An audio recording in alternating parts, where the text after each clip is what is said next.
Καλησπέρα και πάλι. Λίγη υπομονή. Είναι Κυριακή. Είναι βράδυ. Hello, everyone. What an amazing talks. The last session was really amazing, and all the speakers. As you know, and for those who don't know, I remind to all of you that during the conference, these 5 days, there is a group of students, university students, with us. Welcome.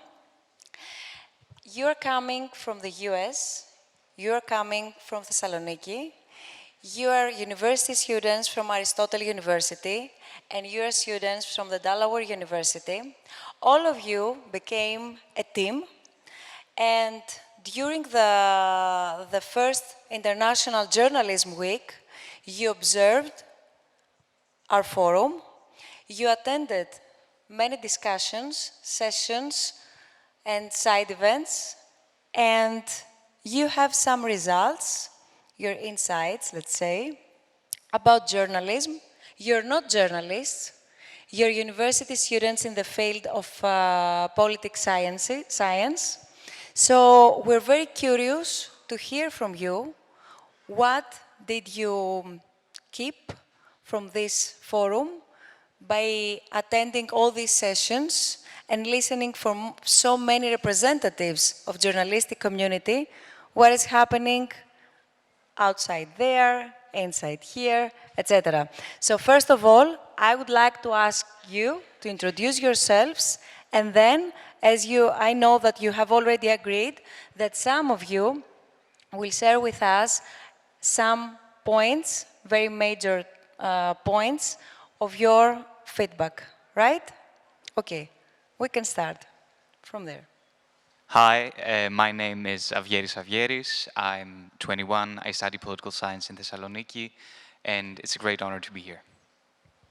Hello, everyone. My name is Maria Alexandridou. My major is political science, and it's a pleasure to be here. It's actually a great experience. Hello, my name is Elisabeth Karaseitanidou. I'm from Kavala, and my major is political science at Aristotle University of Thessaloniki. I'm grateful to be here. Hi, thank you for your kind invitation. My name is Harris Peides Halivopoulos. I also study political science in Aristotle University of Thessaloniki. Hello, thank you very much for the opportunity. I'm Ilias Kroupas. I'm studying political science at Aristotle University in Thessaloniki. Hi everyone, my name is Nato Okoye. I study international relations and I attend the University of Delaware. Hello, everyone. My name is Caitlin Fuller, and I also study international relations at the University of Delaware. In order to kind of save time and redundancy, I do just want to thank iMEdD and you, Anna, for having us all here and really experiencing this. I think we definitely learned a lot, and I think particularly the SNF Ithaca initiative, we're really proud to be here. We thank you. Hello, I'm Jeffrey Lin.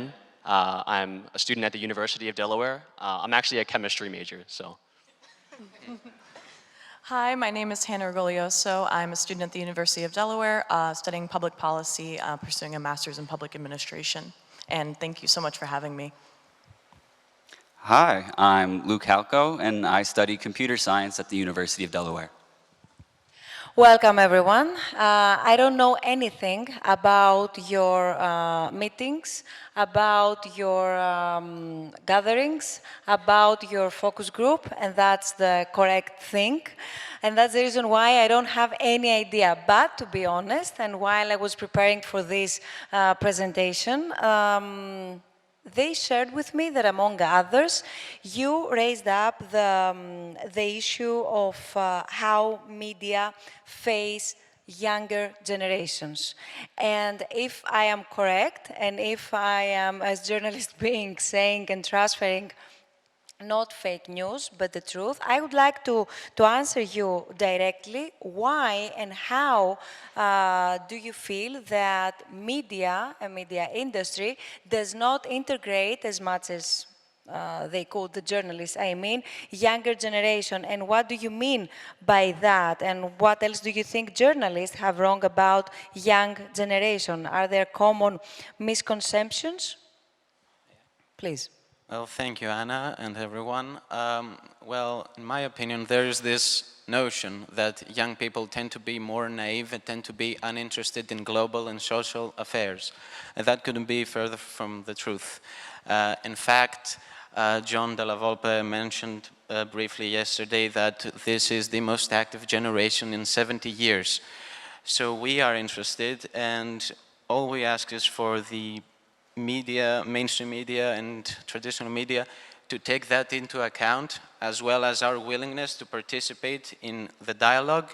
So basically all I'm saying is offer us a seat at the table and we'll show up. I think also to add on to that, Harris, I know we've been hearing a lot about how to engage social media and how to kind of separate entertainment and journalism, and also how to incorporate that as well in this new age. We have been hearing the misconception that, we are all TikTok addicted, is what most of us assume, which, yes, although we do go on it, I do find that that is not our main source of news, rather is social media. Again, I know we can't speak for the entire generation, because I'm sure some have differing perspectives, but I do think that although we might happen upon news in the social media, I feel like since we are active, we do find to seek out further information regarding that through news sites, newsrooms, and those other things.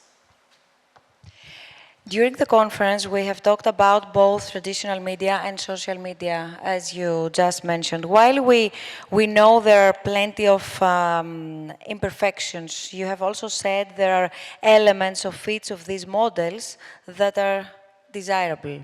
So my question is the following: what are some of the ways that traditional media can adapt to attract and engage younger audiences?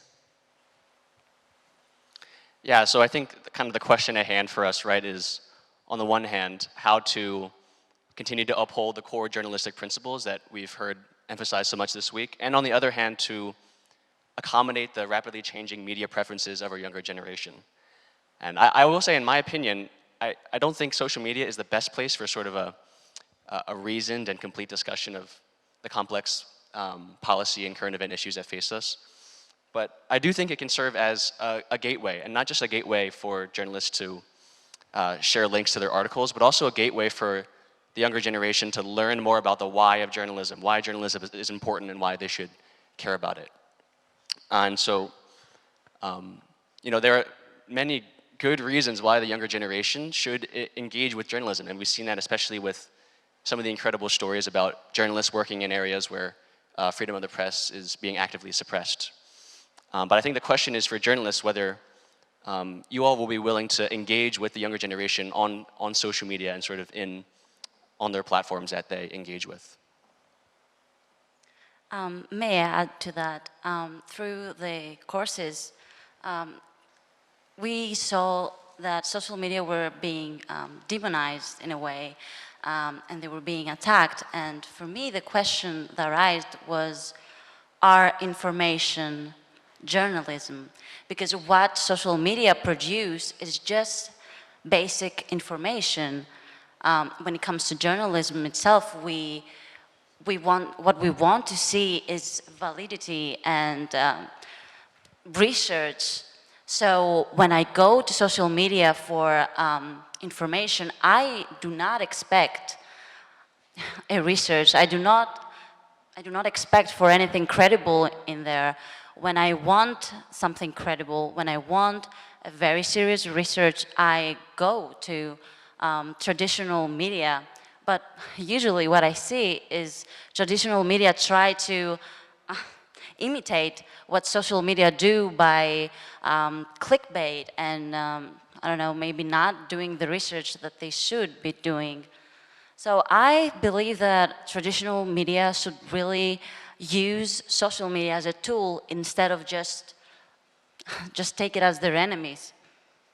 Yeah. Ooh, just to add on to that, Elisabeth, I think coming here, we really did learn how some journalists are incorporating that. I mean, the last panel alone, I think, was a perfect tie-in to us, because some of the work we're doing Tina Sue, and just, we understand that all journalism can't be like that, that some things should be taken seriously, but we definitely agree that there's this gray scale into how to incorporate some type of entertainment, personability, and empathy towards these stories. And I think those apps and those different outlets were a perfect example of that were shown. Yeah, and I just wanted to make another point that I think that a lot of young people flock to social media because fundamentally the functioning of journalism itself is not functioning as a truthful avenue that really represents all voices. And so right now we're in a transitional period where we're seeking alternative media, and that media happens to be social media. And so I think, just like everyone here said, is that even though we're not 100% putting our trust in social media, right now that is the answer, and journalists should be meeting us there right now. But in general, the decline, let's say, in trust of institutions is not a journalism problem, and obviously it's not only Greek problem, but a global problem with so-called elites. Have you learned or identified some opportunities this week that might help rebuild trust in journalism? And now I'm asking you, as audience being. Yes. Well, coming into this conference, there was a poll that you showed during your opening session. And that poll indicated that the majority of the public think of journalists, as you mentioned, like being a part of the elite, without the elite being something specific. So I was one of them, to be honest. But then we've got to learn about journalists' experiences, about their everyday struggle, working long hours and oftentimes being underpaid, facing an incredible amount of political and social pressure. So we took that into account, and we started to realize that we should be more appreciative, because without journalists and journalism, we don't have a vibrant sort of democracy. We don't have, our democracy will not be the same. You keep people in power, you are the ones that check people in power, and we should be really, really thankful for it. Thank you very much, everyone. May I add to that that elite and trust don't always go together. We consider elite a bad thing. But in my opinion, when it comes to journalism, when I hear of an elite, I don't take it as a political or an economical elite that, you know, that wants to satisfy personal matters. But I think it like a cultural elite that wants society to progress, experts that want people to question what they see on social media and, you know, judge the different information that they get. So I think elite, as a cultural elite, when it comes to journalism, it's not such a bad thing. If I could just say that, you know, it is a problem that people do not trust not only journalism, but institutions in general. And, you know, why? Why does that happen? Why is our age defined by this sort of lack of trust? And this is a very open question. This is something that I don't think anybody can answer clearly, and it will be an answer that will not have consensus. But I would like to just say that it is good that we're asking these questions, because it is when people stop being interested and when people stop asking questions, and this is the moment that frightens me most. So this is a great stage where we actually engage with these themes and we talk about them openly, and that's just great. Yeah, I think I would add that. So as a chemistry major, a student, a member of the public, let's say, it's not lost on me that a big purpose of this conference is to build public trust in journalism. And I would say, compared to where I was before the conference to now, my trust has increased in journalism. So I think we're seeing some success in the conference. So, but I think for me, in reflecting back over the conference, the the workshops and the discussions and the speakers have had definitely an impact in increasing my trust in journalism, but another aspect has really just been the relationships I've been able to build with journalists. I don't know many journalists in my life, and so I think when we consider this matter of increasing trust in journalism, we can think of it from the perspective of the public institutions and the journalistic institutions. But we can also think of it in terms of individual journalists and individual members of the public. And I think a lot of times focusing on the individual perspective can help make the problem seem less grave. And so I have to credit some of the ideas I had about solutions to this idea of lack of trust in journalism to Dr. Schaefer, who did a workshop on sort of this idea of citizen-centered journalism. And so I wonder what would happen if more journalists were thinking about engaging with their local community, engaging with their families and friends, and members of the public who have not had experiences with journalism. Maybe doing a workshop or a discussion and thinking through those issues with those people. And I think that the person-to-person interaction is one of the most effective ways to build trust, and is something that more journalists should consider.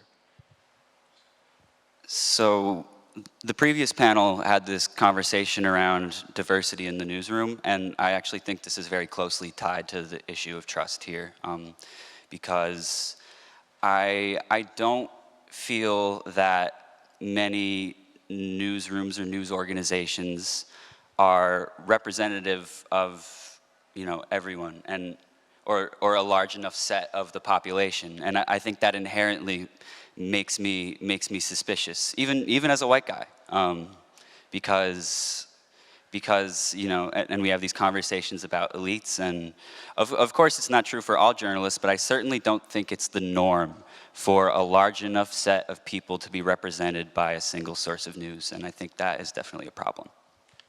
And you also wanted to mention something. Yes, the problem of trust comes from the disconnection between the journalistic community and the people.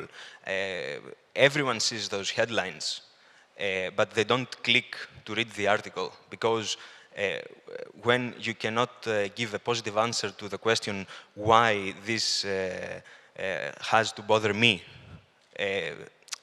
you cannot have the attention of the people that you want to serve. So journalists should always ask this question, and this question has different answers depending on racial backgrounds, economical backgrounds. So the issue of diversity in the newsroom is extremely important. I'm jumping into a totally different field, but this was also one of the topics that has been raised through this conference. It's about mental health. And we know that young people, not just in this country, but also in your country, to the rest of the world, have to face severe mental health challenges. What are the ways that journalism can relieve rather than add to this stress? I'd like to start this before I feel like really deep dive into this conversation. We were talking about mental health in journalism, and then also social media and the connection of that. I do want to clarify that we definitely define the mental health issue with social media and journalism as two completely separate things. I mean, I don't think we expect you guys to solve the entire mental health epidemic that's going on a global scale. But I think personally, I also understand that good news doesn't always sell. So you have to be informed about these issues going on that were kind of discussed during the week. So I think it's how to approach those stories on a humanistic level to gather empathy rather than fear. Well, if I may add something, that I don't believe that it's up to journalists or the media to help us on this issue. Personally, I believe that it's up to the individual and how he or she approaches the various, going on stories.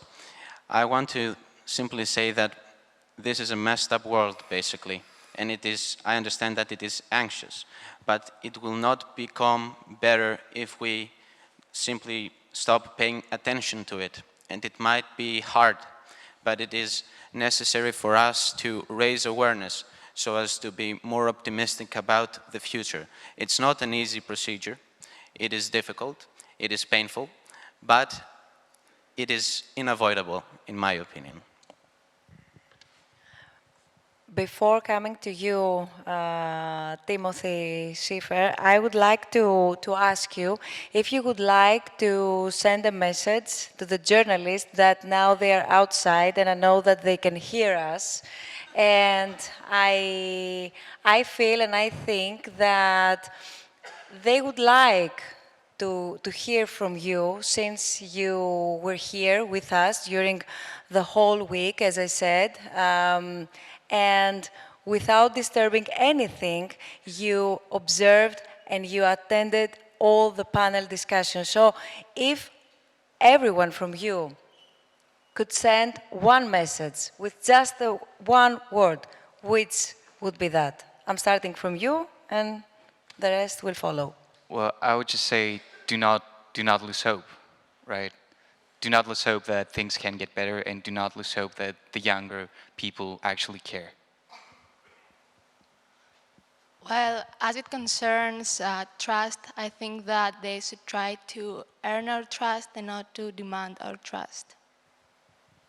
I would say have more trust in themselves and just not stop believing that their craft is important. Just be inspired and keep moving on. Even if the system suppresses you, you can do it. Well, learn to listen more to people you may disagree with, because it's fun and it's really productive. Yes, and don't lose contact with ordinary people, people that may have different worldviews and may come from different classes and different educational backgrounds. I would like to say that we're here, we care, and we want to be part of the change. One thing I would like to say is, in order to protect democracy, it is your job and the job of the people, but since you are the voice of the people, to attack it, to question it, and to make sure that it is being secured. Yeah, I would just like to say for journalists to commit to telling the truth in everything that they write and do. As a public policy major, one of the first tenets we learn is that public policy is also what you choose not to do, and that is public policy in itself. And so our discussion of class and diversity today was really illuminating for me in terms of what stories are we telling and what stories are we not telling. And I think that's definitely something we should be thinking about, and I know that we are. I would ask a journalist to invest in their community strongly and really try to understand the people that you're representing. Thank you very much. Hopefully they hear you. Timothy Schiffer,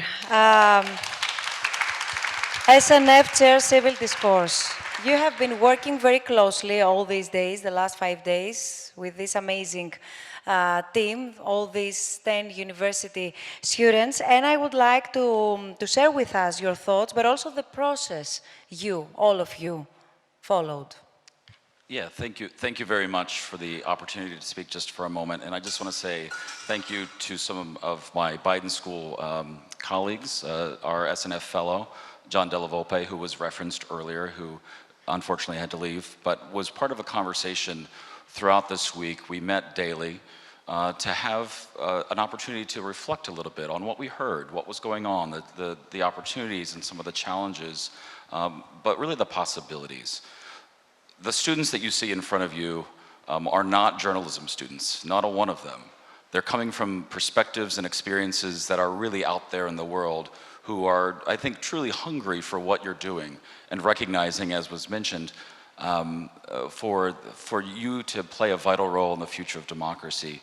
The students from the University of Delaware are part of our program, the Stavros Niarchos Foundation Ithaca Initiative. It was founded and established last year in 2021 in the Joseph R. Biden Jr. School of Public Policy and Administration. And it's really committed, the project as a whole, and the students, the SNF Ithaca student leaders, it's committed to this idea of democratic citizenship, civil discourse. How do we talk to each other? civic engagement, how do we act together? But also this idea of thinking about the role of media and its role in democracy as this idea of the public square, this space of shared life. This idea of being an informed and engaged citizen shapes what they're doing, but also the larger project. So I would encourage you to take a little bit of a look at that if you have a chance, the SNF Ithaca initiative. But our new friends and colleagues over here, it's been wonderful to spend time with you. And if I can say on behalf of my colleagues here, it's been a real opportunity and a pleasure to get to know you for these days. We look forward to more collaboration. I've met your professor, he's somewhere in this room right now, and he's very excited about doing some work literally in the coming weeks. So thank you for that. But daily we spent time reflecting, thinking, and if you want to confirm what they've done, ask them to see their little notebooks that they all have on their laps, because I think, like a lot of little journalists, they did amazing note-taking. So just another round of applause to them.